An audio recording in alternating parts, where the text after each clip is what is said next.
Kita ke informasi berikutnya, pemirsa. Seorang warga negara asing asal Azerbaijan yang ditangkap polisi karena melakukan aksi perampokan di Money Changer wilayah Kuta Badung, Bali. Ya, modusnya berpura-pura tukar uang dan mengaku sebagai petugas Interpol.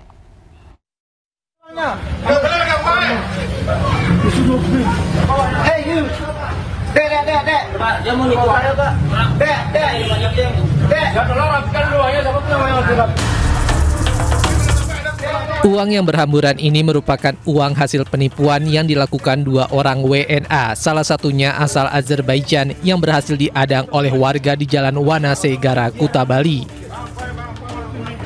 Uang senilai 190 juta ini diperoleh dengan cara menipu pegawai Money Changer yang mengaku sebagai petugas Interpol yang juga ingin menukar uang dolar Amerika dengan rupiah. Namun pada saat uang selesai dihitung dan telah dipegang oleh pria gempal ini, kedua pelaku malah kabur melarikan diri.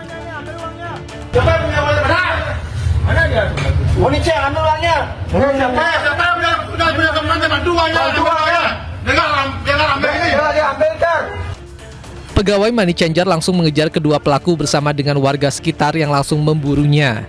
Keduanya berhasil diadang, namun salah satunya yang bernama Joni berhasil kabur dan membawa sebagian uang hasil penipuan tersebut. Sementara pria gempal berinisial TFO yang merupakan rekan satunya berhasil ditangkap. Aksi penukaran uang dilakukan di sebuah villa karena permintaan dua orang pelaku ini yang hendak menukar uang $12.000. Kalau yang tertangkap ini warga negara Azerbaijan.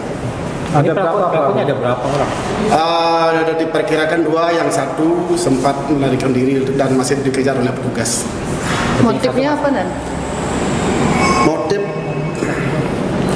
Motif apa namanya ini, ekonomi. Pada saat pelaku keluar, ini disertai juga dengan disertai oleh korban, jadi saling kejar-kejar dan menabrak pelaku sehingga dia jatuh bersamaan. Saat jatuh itulah terjadi pergulatan sehingga uang terhambur di jalan raya. Hingga saat ini terlapor TFO telah diamankan pihak petugas Polsek Kuta dan satu rekannya berinisial J yang diduga sesama WNA tengah dikejar pihak kepolisian. Ya, waktu awal pertama dengar kabar bahwa Taman Puring itu kebakaran sempat kaget deh, karena mungkin waktu remaja sempat tuh ngalamin tuh ke Taman Puring, beli sepatu. Biasanya kalau seandainya tahun ajaran baru pengen beli sepatu baru, salah satu tempat ya pengen dikunjungi itu ke Taman Puring, atau nggak melihat, atau nggak pengen ganti aksesoris mobil elektronik. Nah, kita Taman Puring tuh. Jadi kalau seandainya flashback itu kayak yang, aduh ini zaman-zamannya waktu di Taman Puring tuh kayak nego-nego dengan ini ya, pedagangnya, abis itu suasananya, pasarnya, walaupun sempit, ramai dan gelap ya, cuman ya ada cerita di balik itu ya. Ya, kita harap semoga kedepannya ada tindak lanjut dari pemerintah ya. Tadi kan banyak sekali pedagang yang harus kehilangan barang dagangannya, merugi bahkan hingga ratusan juta rupiah, dan semoga hal-hal tersebut tidak kembali terjadi baik itu di pasar Taman Puring ketika nanti sudah ada pembangunan kembali, dan juga di pasar-pasar lain di wilayah Jakarta ya. Kita ke informasi selanjutnya, pemirsa. Juru parkir di Palembang tewas usai terlibat perkelahian dengan seorang ODGJ. Ya, keributan sempat direkam warga yang berusaha mengamankan ODGJ yang membawa senjata tajam.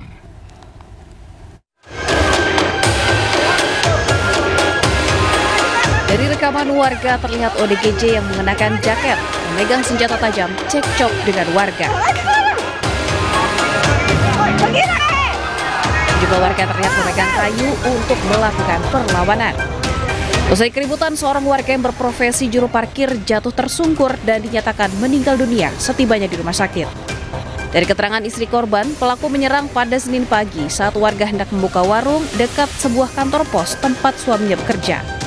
Korban berusaha menyuruh pelaku untuk pergi saat pelaku tengah berbaring di warung istrinya.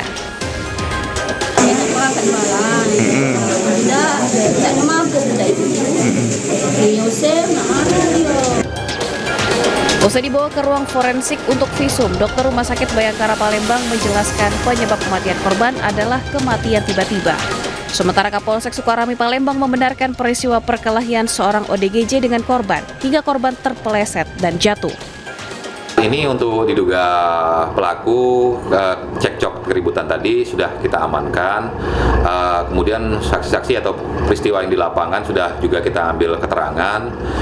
Namun kita dapatkan bahwa diduga terlapor ini mengalami ada gangguan jiwa dan ada riwayat berobat di rumah sakit jiwa. Kini polisi telah mengamankan pelaku ODGJ untuk dilakukan perawatan di Rumah Sakit Jiwa Ernaldi Bahar. Dari Palembang, Sumatera Selatan, Firdaus, iNews melaporkan.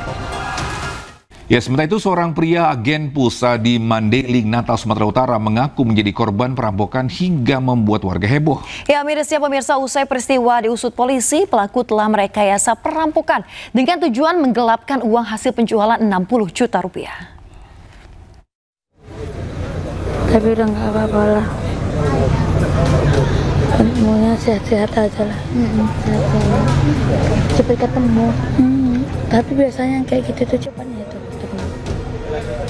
Warga desa Sinunukan, Mandailing, Natal, Sumatera Utara dibuat heboh pasca peristiwa perampokan yang dialami Mulyadi, seorang agen pulsa sebuah perusahaan provider. Awalnya Mulyadi mengaku telah dirampok oleh sejumlah orang yang membawa senjata tajam hingga uang hasil penjualan pulsa yang akan disetor raib dibawa pelaku. Tidak itu saja, untuk meyakinkan warga, Mulyadi juga mengaku telah ditusuk dengan pisau di bagian kaki dan tangan. Namun setelah diusut polisi, ternyata peristiwa perampokan tersebut hanya akal-akalan Mulyadi, si agen pulsa. Tujuannya agar Mulyadi tak jadi menyetorkan uang hasil penjualan pulsa kepada pihak perusahaan provider sebesar 60 juta rupiah dan uangnya untuk membayar hutang pribadi. Peristiwa tersebut dikategorikan direkayasa oleh si korban karena terlilit utang, sehingga uang yang tadi dicuri itu untuk mengelabui, kemudian untuk membayar hutang. Usai akal-akalannya ketahuan, kini Mulyadi si agen pulsa harus mempertanggungjawabkan perbuatannya, terancam hukuman 4 tahun penjara. Dari Mandailing, Natal, Sumatera Utara, Ahmad Hussein Lubis, iNews melaporkan. Karena apa?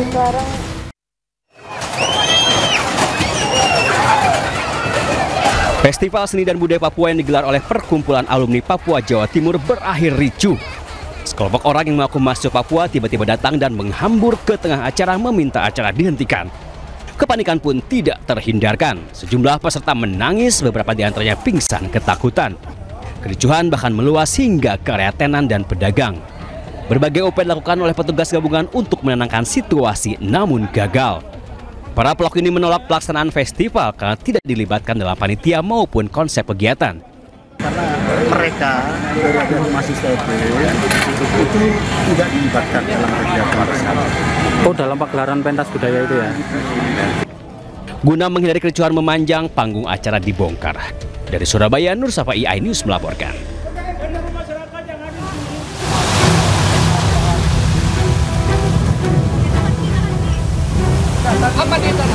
Sebuah perahu longboat milik nelayan mengalami mati mesin di perairan Gosong, Kabupaten Kepulauan Mentawai, Sumatera Barat. Tim SAR yang mendapati laporan langsung menerjunkan tim evakuasi ke lokasi. Proses evakuasi berlangsung dramatis lantaran dilakukan di tengah badai dan gelombang tinggi.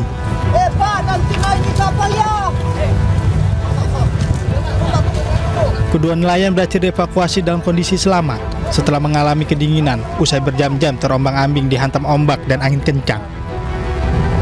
Cuaca di lapangan agak buruk, di mana angin bertiup 5 hingga 20 knot dan gelombang mencapai 2,5 meter. Kami mengerahkan satu unit KN Sarmawijaya 240 milik Kantor Pencarian Pertolongan Mentawai. Kurang lebih 2,5 nautical mile arah selatan, korban kami temukan. Kedua korban berhasil dievakuasi ke dermaga Tua Pejat. Kantor SAR Mentawai menghimbau para nelayan dan operator bot memperhatikan kondisi cuaca ekstrim di Mentawai sebelum melakukan pelayaran. Dari Mentawai, Sumatera Barat, Budi Sunandar, iNews melaporkan.